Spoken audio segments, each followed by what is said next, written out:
Hello everybody, I'm Linda Monroe Ward and I teach advertising and graphic design and web technologies with a community college in North Carolina. And what I'd like to show you now is how to find an image that has Creative Commons licensing that I can use as a banner in a website that I'm creating with Adobe Muse. Right now, I found a website that's really exciting to me. It's called librestock.com, and it's actually, this one interface will tap into 47 stock photo websites that I can find an image. What I'd like to do is create my website having to do with flowers. I'm a master gardener and I would like to have a website dealing with master gardening. And I can put in flowers here at the search if I want. But I do know, since I've been here already, that if I scroll down in this website, I see this really pretty orange flower with this beige grasses behind it. So if I click or roll over it, I see I'm going to download it from Pexels.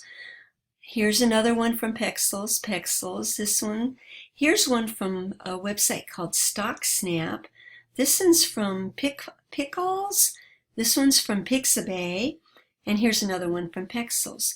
So to get my flower that I want, I'll click on this link that says download at Pexels. Now, I am actually on the Pexels website, and here's my flower. Now I'd like to make sure I can use this picture and edit it because I'm not going to use the whole picture. I'm only going to use a little strip of it. Let's check the Creative Commons license. It's CCO's license, which is basically your public domain. But let's read more about it. I'll click on the link that says more information. And here it says Creative Commons 0 license. This means the pictures are completely free to be used for any legal purpose. The pictures are free for personal and even commercial use. I can modify, which I'm going to do, copy and distribute the photo, all without asking for permission or setting a link to the source, so attribution is not required. But if you know the creator of this image, you still should put a little copyright symbol or whatever, give them attribution on this image. So let's go back to my picture. Here it is, and there is this big green button that says free download. I will click on that button, and here's my picture. It actually opens up by itself in another web browser window. And I can tell this is a large image. If I click on it, it zooms it in. If I click on it again, it zooms it out. To download this, you would right-click on the picture and say Save Image As. And I'm actually going to save my image. I created a folder that's 000 so I can find it. I'm going to save it right there. Now, let's go into Muse. I've just started a website in Muse. And right now, this is the master page. Right now, if I go to the website, and I could have named it, I haven't named it yet, that's how new it is. I've created a home page, about me page, and a portfolio page. To create more pages, if I want something under portfolio, I can create another one and another one. Maybe I'm going to have photography and illustrations. But I have all these pages. They are all based upon a master page called a master. If I want my banner to be on all of these pages, I will have to put it on the master page, which I will double click, and I'm in the master page. When I started this website, I wanted my page to be 1200 pixels wide. So if you look here, it's going to be 1200 pixels wide. The minimum that's going to look good is 320 pixels, but that's another lesson. So it's 1200 pixels wide. A banner needs to go all the way across, not just from the margin, but all the way across. So that tells me my banner needs to be 1200 pixels wide. So let's go to Photoshop. I'm going to go get that picture, File, Open, and I know it's in that 000 folder. There it is. And here it is. Open. Let's take a look at this picture. Let's see what the resolution is. I'm going to go, well, let's go up here. Image size. It is actually 4,947 pixels wide. No, that's not quite what we need. I'm not going to change the width here because I want to crop it too. So I'm going to change the width as I crop it. Okay? Now, I differ. Let's go into that image size again. Image size. Now, the earlier part of the lesson, you read where they suggested to make your picture better for the web was to change the resolution to 72. Well, I differ with that. Resolution only has to do with pixels per inch. That's for print. Inches mean nothing on a website. The only thing that has meaning is the pixel dimensions. So I'm not even going to deal with the resolution. Okay? I'm going to get the crop tool. Like I said, I'm going to crop. Now, I want my resolution, the width, to be 1200 pixels, px. Okay? Now at this point I don't have to put a height. I'm just going to crop it down to be what I'd like it to look like.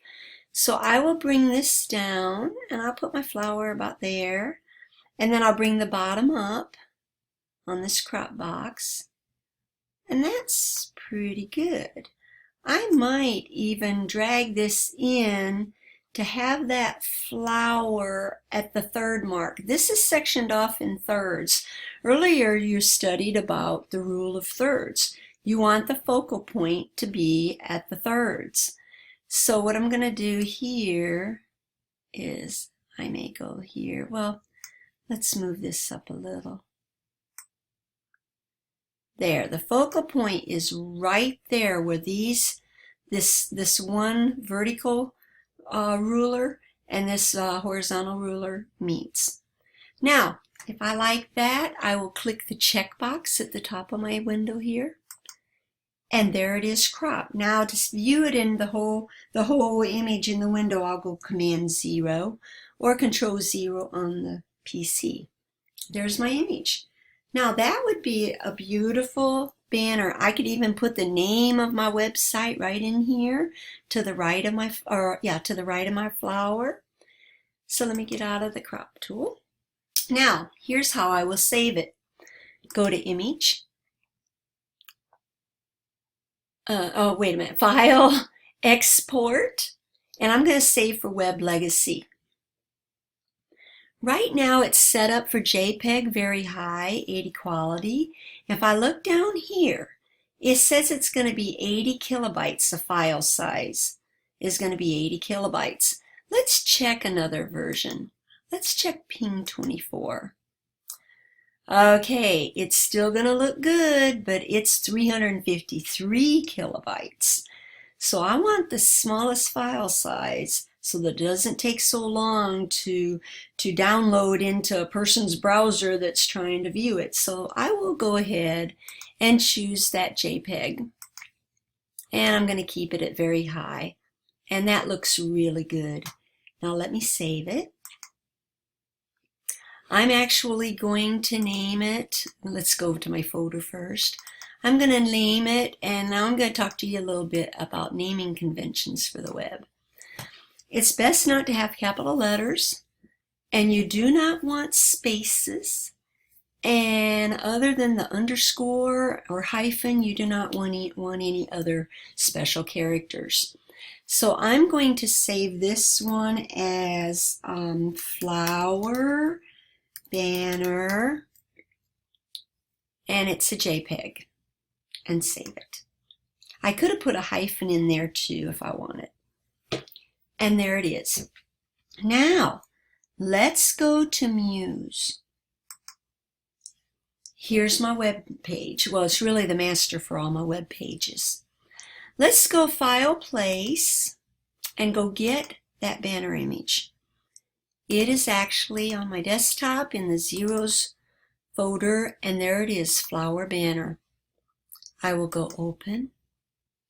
Now my cursor is loaded. I will put my cursor at the top corner and just click once. And there, the image fits perfectly on my web page.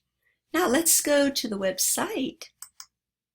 Look, the image also shows up on all of my pages since I put it on the master page. So what we did was we knew we had a need. We needed a picture to be the banner for my new website. So I actually went to the internet and I went to this LibreStock website. I found this flower. I opened the flower. I checked what the license was, and then when I clicked on the free download button, I found the picture all by itself. I right-clicked on the picture and downloaded it. Then I went into Photoshop and I brought the picture in, resized it, and saved it out as a JPEG. Then I went into Muse and I added the picture to my master page, which then also added it to all my other pages.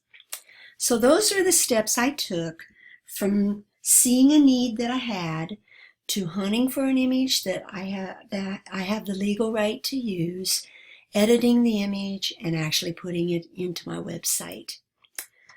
So I hope this gives you some inspiration on what you might do with your new Muse website. Thank you. Till next time.